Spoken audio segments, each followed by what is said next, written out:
Cayenne pepper moves blood. It's one of the best circulatory stimulants there is. It's not a nervous system stimulant like your caffeines or your tobacco. It's a blood stimulant. And when you consider that the life of the flesh is in the blood, cayenne pepper is a wonderful healer. And you can put cayenne pepper with any other herb and it'll intensify its action. So let's begin by looking at how you can use cayenne pepper internally. By the way, how would you take it?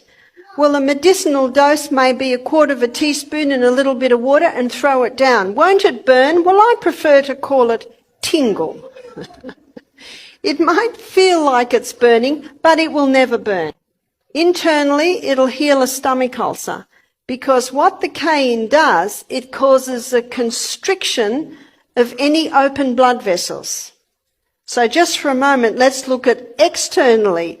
If you have a cut, you pour cayenne pepper into it and it'll stop the bleeding. Like my arm and my bones were sticking out, I'd be very thankful for a doctor to perform an operation to get my arm working again. But there are lots of little tiny bits and pieces that the natural remedies will fix.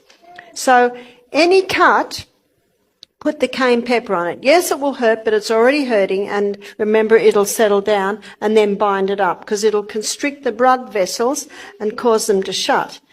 Now, internally, if there's a bleeding ulcer and you take cayenne pepper, won't it hurt? It'll give a little bit of a tingle, but it will never hurt, meaning it will never cause an ulcer.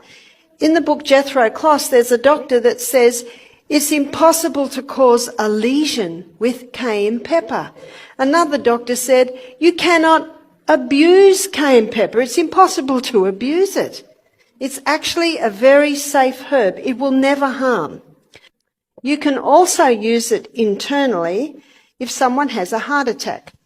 No need for aspirin. And by the way, it has been shown today that aspirin causes brain bleeds.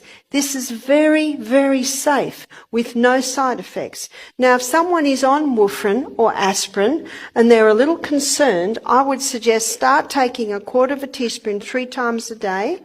And most people, if they're on warfarin, they have to be tested, every few weeks or every month.